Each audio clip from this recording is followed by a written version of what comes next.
बहन जी ने ये स्पष्ट तौर पर कहा था कि भाई आचार संहिता का पूरी तरह 100% पालन करते हुए लोकतंत्र के पर्व के रूप में उसको मानते हुए आपको पूरी तरह उसका पालन करना है।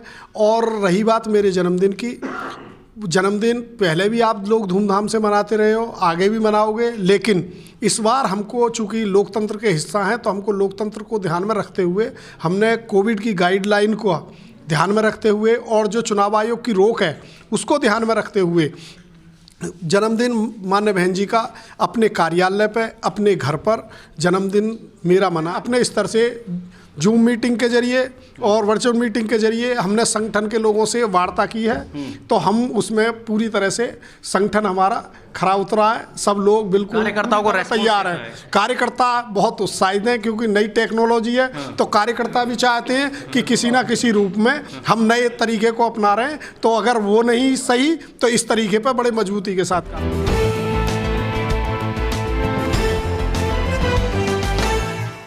नमस्कार, मैं तेजिंदर और आप देख रहे हैं नेशन टाइम। आज 14 जनवरी है और लोहड़ी का पर्व है।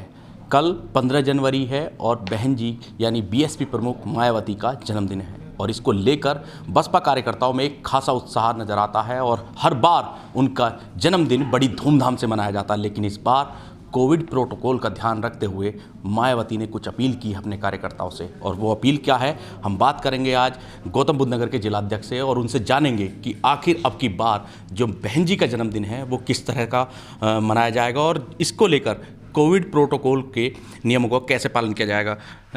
लक्ष्मी भाई, कैसे अब की बार की क्या रणनीति है बहन जी के जन्मदिन, कल जन्मदिन है? सबसे पहले तो तेजेंद्र भाई आपका बहुत बहुत धन्यवाद, न्यूज़ का धन्यवाद, न्यूज़ टाइम का।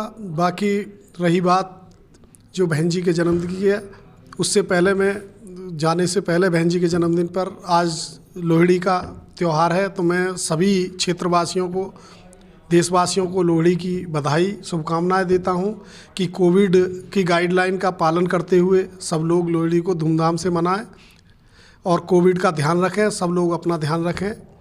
रही बात बहन जी के जन्मदिन की, तो बहन जी ने अभी कुछ दिन पहले ही मीटिंग बुलाई थी लखनऊ में, तो उसमें जिलाध्यक्ष और विधानसभा के अध्यक्ष और मुख्य जोन के जो कोऑर्डिनेटर हैं, मुख्य मंडल के प्रभारी, उनको बुला करके गाइडलाइन दी थी कि इस बार चूँकि चुनाव आयोग ने बहन जी के जन्मदिन से पूर्व ही आचार संहिता लगा दी है, तो बहन जी ने ये स्पष्ट तौर पर कहा था कि भाई आचार संहिता का पूरी तरह 100% पालन करते हुए लोकतंत्र के पर्व के रूप में उसको मानते हुए आपको पूरी तरह उसका पालन करना है।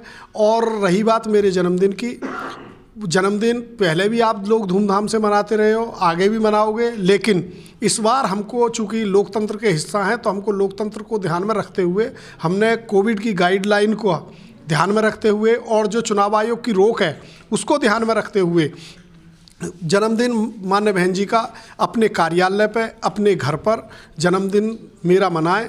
और मान्य बहन जी ने एक बात और कही थी कि कोई भी इस तरह का हम कार्यक्रम आयोजित ना करें जिससे कोविड की गाइडलाइन का उल्लंघन हो या फिर चुनाव आयोग की जो आचार संहिता, आदर्श आचार संहिता का किसी तरह से कोई उल्लंघन हो। तो इसलिए मान्य बहन जी का जो जन्मदिन है, कार्यकर्ता बड़े उल्लास में थे, बड़े उत्साह में थे कि नहीं मान्य बहन जी का जन्मदिन मनाया जाएगा। 15 जनवरी नज़दीक आ गई प्रत्येक वर्ष की भांति, लेकिन चूंकि चुनाव आयोग ने पता नहीं किस षड्यंत्र के तहत या किस रणनीति के तहत वो 15 तक प्रतिबंध लगा दिया, जबकि प्रतिबंध की जरूरत नहीं थी। जबकि कल 14 तारीख 15 को चुनाव आयोग निर्णय लेगा अबे होंगी या नहीं होंगी। अगर मान लीजिए निर्णय लेता है सभाओं का तो अभी तक रोक कर रख लेता, आगे निर्णय ले लेना चाहिए था, लेकिन नहीं। चूँकि यूपी में इलेक्शन है, मान्य बहन जी को यूपी के लोग याद कर रहे हैं, बहन जी के कामों को याद कर रहे हैं, बहन जी का जो सुशासन है उसको याद कर रहे हैं, बहन जी की कानून व्यवस्था को याद कर रहे हैं। बहन जी की पुकार है इस बार की 2022 में मान्य बहन जी सूबे की फिर मुख्यमंत्री बने, इसलिए ये इस रणनीति के तहत ये प्रतिबंध जो वो लगाया गया है। बाकी कार्यकर्ता पूरे उत्साह में है, सभी कार्यकर्ता अपने घर पर अपने कार्यालयों पर सभी जगह कार्यकर्ता बहन जी के जन्मदिन को मनाएंगे। अच्छा, कुछ प्रोग्राम वर्चुअल भी रखा गया है कि सोशल मीडिया का इस्तेमाल किया जाए, जो केक काटा जाए वो सोशल मीडिया पर लाइव हो, फेसबुक पर और तमाम यूट्यूब पर लाइव किया जाए, तो अब वर्चुअल तरीके से भी जो है बीएसपी आगे आ गई है। जी बिल्कुल, गौतम बुद्ध नगर में जो विधानसभा का इलेक्शन है इसको ध्यान में रखते हुए और जो तीनों विधानसभाओं में जो टीमें हैं विधानसभा स्तर पर और जिला संगठन के जो लोग हैं वो सभी लोग वर्चुअल तौर पर भी जो मीटिंग है उनका आयोजन कर रहे हैं। जन्मदिन को सीधा वर्चुअल तरीके से ही मनाएंगे कि सब लोग उसको एंजॉय कर सकें।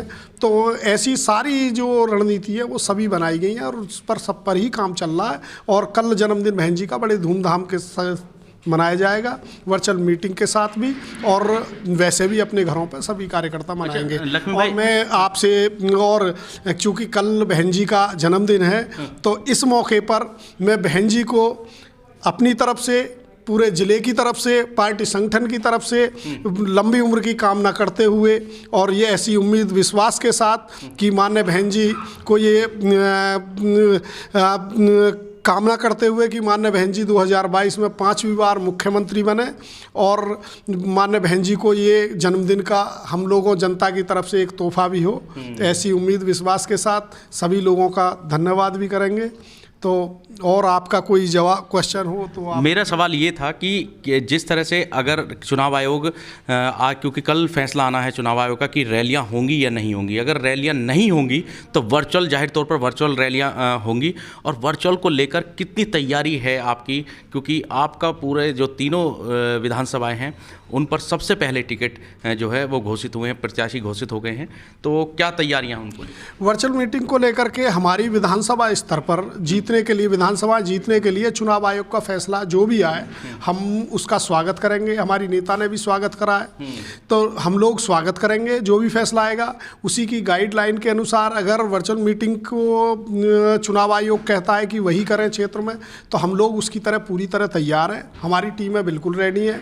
हमारे पर बूथ से लेकर के, यानी हमको पूरी, मान लीजिए जैसे जेवर विधानसभा है तो जेवर विधानसभा में यानी 419 बूथ हैं, 419 बूथों के जो अध्यक्ष हैं उनको हमने 38 सेक्टरों में डिवाइड कर रखा है, 38 भागों में बांट रखा है। उसके बावजूद हमने उनको 6 जोनों में बांट रखा है सेक्टरों को। तो ये जो टीमें हैं हमारी बनी हुई, चाहे वो बूथ की है, सेक्टर की है, जोन की है, विधानसभा की है, ये सब लोग मोबाइल के जरिए वर्चुअल मीटिंग में जुड़ेंगे और वर्चुअल मीटिंग में जुड़ करके एक कैंपेनिंग उससे भी बड़ी तेजी के साथ होगी जी। चलिए, और वो हमने शुरू भी कर दिया है। हमने खुद अपने स्तर से अभी 2 दिन पहले अपने स्तर से जूम मीटिंग के जरिए और वर्चुअल मीटिंग के जरिए हमने संगठन के लोगों से वार्ता की है। तो हम उसमें पूरी तरह से संगठन हमारा खरा उतरा है। सब लोग बिल्कुल कार्यकर्ताओं को तैयार हैं। कार्यकर्ता बहुत उत्साहित हैं क्योंकि नई टेक्नोलॉजी है। तो कार्यकर्ता भी चाहते हैं कि किसी ना किसी रूप में हम नए तरीके को अपना रहे हैं, तो अगर वो नहीं सही तो इस तरीके पर बड़े मजबूती के साथ काम करेंगे। अच्छा, इसका एक बड़ा अच्छा एक लॉजिक भी है, क्योंकि जो कार्यकर्ता अमूमन कभी बड़े पदाधिकारियों से नहीं मिल पाता है, लेकिन अगर वर्चुअल रैलियां या वर्चुअल बात होगी तो उस पर एक कार्यकर्ता को अपने नेता से अपनी बात रखने का मौका मिल जाएगा। जी बिल्कुल, इस वर्चुअल मीटिंग में एक सबसे बड़ा जो तरीका रहेगा वो ये रहेगा कि कोई भी कार्यकर्ता अब नेता को अपनी बात कह भी सकता है वहाँ, क्योंकि अगर अपनी बात को रख भी सकता है, अगर अच्छा सुझाव है उसे कह भी सकता है।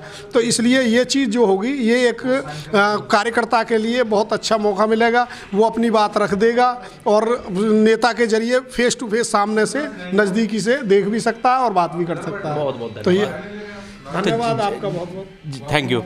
जाहिर तौर पर 15 जनवरी को बहन जी का जन्मदिन बड़ी धूमधाम से कार्यकर्ताओं के द्वारा मनाया जाएगा, लेकिन कोविड प्रोटोकॉल को भी ध्यान में रखा जाएगा और ख़ास तौर पर वर्चुअल तौर पर इस जन्मदिन का उत्साह पूरे प्रदेश में होगा। और जो कार्यकर्ता हैं वो बहन जी को 2022 यूपी विधानसभा जिताकर 5वीं बार मुख्यमंत्री बनाने की एक बात कह रहे हैं और उन्हें एक तोहफा इस जन्मदिन का देने की बात कर रहे हैं।